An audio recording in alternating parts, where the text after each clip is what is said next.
नमस्कार। आज हम भारतीय इतिहास के एक ऐसे किरदार पर बात करेंगे जिनके बारे में शायद उतनी चर्चा नहीं होती जितनी होनी चाहिए। मेरा मतलब है तात्या भील। बिल्कुल। एक ऐसा नाम जो 19वीं सदी के मध्य भारत में मतलब साहस का, प्रतिरोध का और हाँ, लोक कल्याण का भी प्रतीक बन गया था। हाँ, और उनकी कहानी सिर्फ कोई पुरानी बात नहीं है। आज भी उसमें कई बातें सोचने लायक हैं। सही कहा। हमारी आज की जो बातचीत है वो एक लेख पर आधारित है, तात्या भील, आदिवासी जननायक और स्वतंत्रता संग्राम के वीर। तो कोशिश रहेगी कि हम तात्या भील के जीवन को समझें, उनका संघर्ष कैसा था, है ना? हाँ, और ये भी कि उन्हें जननायक क्यों माना गया और कुछ विवाद भी जुड़े हैं उनसे, उन पर भी बात हो। बिल्कुल। तो चलिए इसी सफर पर आगे बढ़ते हैं। हाँ, और ये समझने की कोशिश करते हैं कि इतिहास की किताबों में और जो लोगों की यादें हैं, उनमें उनकी छवि इतनी अलग-अलग सी क्यों मिलती है? मतलब इसके पीछे क्या हो सकता है? सही बात है। तो शुरुआत उनके परिचय से करते हैं। ये जो लेख है, ये उन्हें एक आदिवासी वीर बताता है और जनता में वो काफी लोकप्रिय थे, एक नायक की तरह। हम्म। ऐसा व्यक्ति जिसने अपनी पूरी जिंदगी, आप कह सकती हैं, गरीबों और जो हाशिए पर लोग थे, उनके हक की लड़ाई में लगा दी। बिल्कुल सही। उनका नाम सिर्फ एक व्यक्ति का नाम नहीं है, वो भारतीय स्वतंत्रता संग्राम के बड़े कैनवस पर और खास तौर पे अगर हम आदिवासी प्रतिरोध की बात करें तो वहाँ साहस, न्याय की लड़ाई और जो सामाजिक सेवा है, एक बहुत मजबूत मिसाल है। वो शायद उन शुरुआती लोगों में थे जिन्होंने एक तरह से संगठित होकर ब्रिटिश राज और जो स्थानीय शोषण था उसके खिलाफ आवाज उठाई। अगर उनके शुरुआती जीवन को देखें तो तो लेख बताता है कि जन्म मध्य भारत में हुआ, एक भील आदिवासी परिवार में। हाँ। और पढ़ाई लिखाई मतलब औपचारिक शिक्षा, वो तो बहुत कम थी। हाँ, पर ये बात दिलचस्प है। देखिए, फॉर्मल एजुकेशन भले कम हो, लेकिन जो पारंपरिक ज्ञान होता है ना, जिसे हम शायद लोक विद्या कह सकते हैं। हाँ, हाँ, हाँ। और आदिवासी युद्ध कौशल, उसमें वो कमाल के माहिर थे। अच्छा। और ये हुनर उन्हें किसी स्कूल से नहीं मिले, ये जंगल से, प्रकृति से, अपने समुदायों के बीच रहकर उन्होंने सीखा। ये दिखाता है कि ज्ञान सिर्फ किताबों में नहीं होता। बिल्कुल। तो फिर क्या चीज थी जिसने उन्हें इस रास्ते पे मतलब आगे बढ़ाया? क्या कोई खास वजह? लेख तो यही इशारा करता है और लगता भी यही है कि जो समाज में अन्याय फैला था, कमजोर लोगों का शोषण हो रहा था, उसको देखकर उनके अंदर एक विद्रोह की भावना जागी। अपने आसपास गरीबी देखिए, जमींदारों और साहूकारों का अत्याचार देखा और फिर ऊपर से ब्रिटिश शासन का दमन, इन सब ने मिलकर उन्हें मजबूर किया कि वो अन्याय के खिलाफ खड़े हों, हथियार उठाएं। तो ये सिर्फ कोई पर्सनल गुस्सा नहीं था? नहीं नहीं, ये उससे कहीं ज्यादा था। ये अपने समुदाय, अपने जैसे हजारों लाखों लोगों की जो तकलीफ थी, उसके लिए गहरी मतलब हमदर्दी थी जिसने उन्हें इस रास्ते पर धकेला। और यहाँ एक बहुत ही रोचक बात सामने आती है। लेख में जिक्र है कि उन्हें भीलों का रॉबिन हुड भी कहा जाता था। हाँ, ये टाइटल काफी मशहूर है। ये उपाधि कैसे मिली होगी? इसका क्या मतलब है? ये उपाधि असल में उनके काम करने के एक खास तरीके को दिखाती है। कहा जाता है, और लेख भी यही कहता है, कि वो अक्सर अमीर जमींदारों से या जो भ्रष्ट सरकारी अफसर थे, सूदखोर थे, हाँ। उनसे धन दौलत छीन लेते थे और फिर उससे गरीब, जरूरतमंद आदिवासियों और किसानों में बांट देते थे। अच्छा।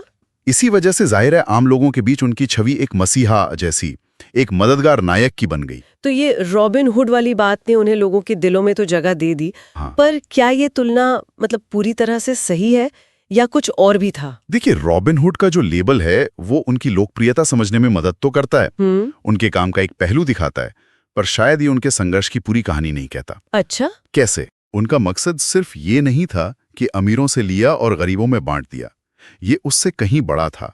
ये असल में ब्रिटिश राज और जो पूरी शोषण करने वाली व्यवस्था थी, उसके खिलाफ एक राजनीतिक और सामाजिक प्रतिरोध था। वो सिर्फ दानवीर नहीं थे, वो एक विद्रोही नेता थे जो अपने लोगों के हक के लिए, उनके सम्मान के लिए लड़ रहे थे। हाँ, ये बात समझ आती है और जाहिर है जब ऐसा जीवन चुना तो मुश्किलें तो बहुत आई होंगी। लेख भी कहता है कि ब्रिटिश शासन और स्थानीय राजाओं के खिलाफ विद्रोह के कारण उन पर हमेशा गिरफ्तारी, यहाँ तक कि मौत का खतरा बना रहता था। बिल्कुल, निश्चित रूप से। उनका ज्यादातर जीवन तो जंगलों में मुश्किल रास्तों पर भागते छिपते ही बीता होगा। ये कोई मतलब रोमांटिक एडवेंचर नहीं था। नहीं, बिल्कुल नहीं। ये बहुत ही कठिन संघर्ष था। आप सोचिए, हर वक्त पीछा किए जाने का डर, खाने पीने का कोई ठिकाना नहीं, मौसम की मार, कहीं सुरक्षित सिर छिपाने की जगह ढूंढना, ये सब उनकी रोज की जिंदगी थी। ये सिर्फ शारीरिक थकान नहीं थी, ये जबरदस्त मानसिक दबाव भी रहा होगा। और लेख में एक और बात का जिक्र है कि उनके कामों को लेकर उनके अपने परिवार में, उनके समुदाय में भी हमेशा एक जैसी राय नहीं थी। ये भी एक तरह का दबाव होता होगा, है ना? हाँ बिल्कुल। देखिए, जब कोई भी व्यक्ति स्थापित व्यवस्था को चुनौती देता है ना, तो उसका असर सिर्फ उस व्यक्ति पर नहीं, उसके पूरे समुदाय पर पड़ता है। सही बात है। ब्रिटिश सरकार का या स्थानीय राजाओं का गुस्सा सिर्फ तांत्या पर तो नहीं उतरता होगा, उनके परिवार को, पूरे भील समुदाय को भी तो खतरा रहता होगा। सजा भुगतनी पड़ सकती थी। हाँ। तो ये बहुत स्वाभाविक है कि समुदाय के अंदर कुछ लोग शायद उनके तरीकों से सहमत ना हो या डरते हों। ये उनके संघर्ष की एक और परत है कि बाहरी दुश्मनों से तो लड़ ही रहे थे, साथ में अंदरूनी मतभेद और दबावों से भी जूझ रहे थे। तो इन सब व्यक्तिगत चुनौतियों और संघर्षों के बीच समाज पर उनका क्या असर पड़ा? लेख कहता है कि उन्होंने ब्रिटिश शासकों और स्थानीय शोषकों के जुल्म के खिलाफ कई सीधी लड़ाइयां लड़ी। चेतना किस तरह की? उन्होंने लोगों को यह एहसास दिलाया कि वो चुपचाप जुल्म सहने के लिए मजबूर नहीं है, कि वो भी लड़ सकते हैं, अपनी आवाज उठा सकते हैं। ये अपने आप में एक बहुत बड़ा मनोवैज्ञानिक बदलाव था उस समय के लिए। लेख इस बात पर भी जोर देता है कि उन्होंने सिर्फ हथियार ही नहीं उठाए, बल्कि जो शोषित किसान थे, आदिवासी थे, उन्हें न्याय दिलाने के लिए भी वो सक्रिय रूप से संघर्ष करते रहे। उनकी छवि एक रक्षक की बन गई थी। बिल्कुल। अगर हम इसे थोड़ा और बड़े दायरे में देखें तो उनका योगदान सिर्फ छापामार लड़ाइयों तक ही नहीं था। वो उन लोगों की आवाज बन गए थे जिनकी आवाज सदियों से दबाई जा रही थी। हाँ। जानकारी ये भी है कि उन्होंने ब्रिटिश शासन और स्थानीय शोषकों के खिलाफ आदिवासी समुदायों को संगठित करने की भी कोशिश की।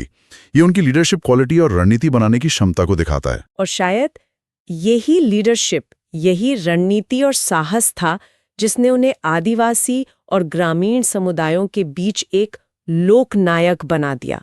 वो सिर्फ एक बागी नहीं रहे, लोगों के नेता बन गए। और यहाँ एक और महत्वपूर्ण बात है जिसका जिक्र लेख में मिलता है, ये दावा कि तांत्या भील ने कथित तौर पर कभी किसी निर्दोष व्यक्ति को निशाना नहीं बनाया। अच्छा। उनका संघर्ष सीधे सीधे उन ताकतों से था जिन्हें वो अन्याय और शोषण का प्रतीक मानते थे, चाहे वो ब्रिटिश अधिकारी हों या स्थानीय जमींदार और साहूकार। अगर ये बात सच है तो ये उनके संघर्ष के नैतिक पहलू को समझने में मदद करती है।